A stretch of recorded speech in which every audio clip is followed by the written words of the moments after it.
Sometimes all it takes is a single social media post to put the entire world on a razor's edge.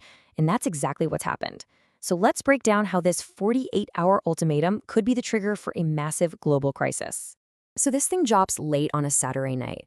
And look, this wasn't just some vague threat. It was a public countdown to a potential catastrophe.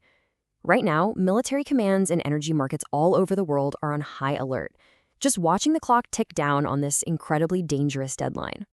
And the clock is absolutely ticking. It only took a few hours after that initial post for Iran to fire back with a chilling promise of its own.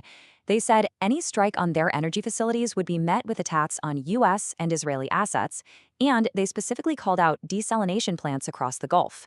With that deadline set for Monday evening, let's really get into what's at stake on both sides of this. Okay, we have to talk about the term power plants. It sounds almost sanitized, doesn't it? But what we're really talking about is something far more devastating. This isn't about hitting military targets, it's about threatening the very infrastructure that keeps a nation of 87 million people alive. So let's really explore the real-world impact of a threat like this. International aid organizations actually have a name for it. They call it the reverberating effects of destroying civilian infrastructure, and it is absolutely as devastating as it sounds. Look, this isn't some minor inconvenience. It's a full-blown catastrophe. The cascade of failure happens fast. Water becomes undrinkable, hospitals go dark, the entire food supply chain collapses, and in a country that has freezing winters, heating systems just shut down. This is a deliberate strategy, targeting things that are indispensable to civilian survival, which is a clear violation of the Geneva Conventions. And here's where it gets, strategically fascinating. Iran's counter-threat perfectly mirrors the logic of the ultimatum.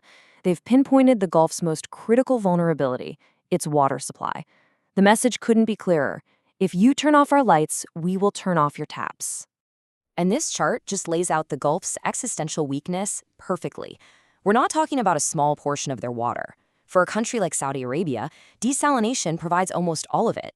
Without it, their cities would grind to a halt in days. Iran is basically threatening to inflict the exact same humanitarian crisis that it's facing. All right, let's shift gears and talk military strategy, because this isn't shaping up to be a conventional conflict. Analysts are calling it a trap war, something Iran has apparently been preparing for over 2 decades. Now, what's really alarming here is that, according to reports, top U.S. officials were warning that key military goals, like trying to reopen the Strait of Hormuz by force, were simply not achievable. And yet, the path to conflict continued. It makes the whole situation look less like a miscalculation and more like a carefully laid trap by Iran. And the core of Iran's strategy, it's all about the economics. It's a brutal numbers game. For every single $3 million U.S. interceptor missile that gets fired, Iran can launch almost 100 cheap but very effective drones. The goal isn't to win one big battle. It's to bleed the much more expensive U.S. and Israeli defense systems dry in a war of attrition.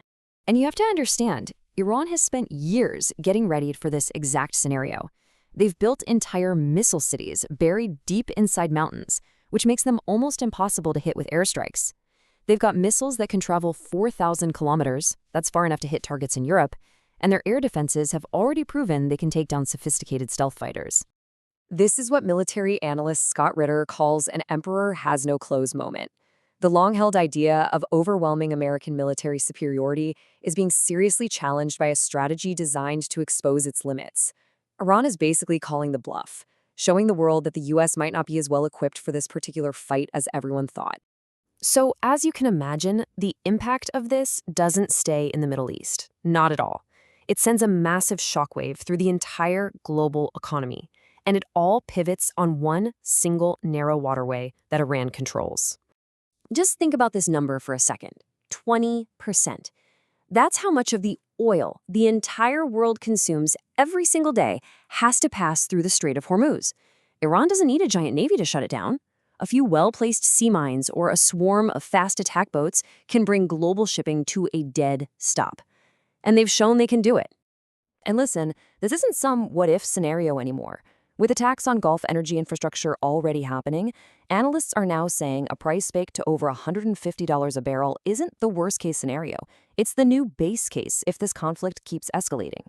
The global impact of that is just staggering. For China, which gets 40% of its oil through Hormuz, it's a direct threat to their energy security. The rest of Asia starts a desperate scramble for new sources. Europe has almost no good alternatives. And here in the US, spiking diesel prices could trigger a catastrophic failure of our supply chains.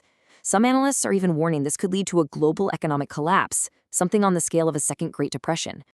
Which brings us right back to where we started. As the 48-hour deadline expires, we're at the critical dilemma. This ultimatum has backed the president into a corner, and there's just no easy way out. Just look at the two options on the table. If he acts on the threat, Iran retaliates. The result? Gulf infrastructure burns, oil prices skyrocket, a humanitarian crisis unfolds, and the U.S. is left isolated.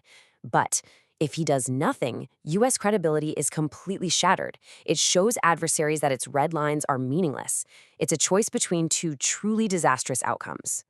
So as the world watches and holds its breath, the answer to this question is going to define the new reality of global power. Because whatever happens next, it won't just be an action or an inaction. It will be a message, a piece of information sent to every single nation on Earth.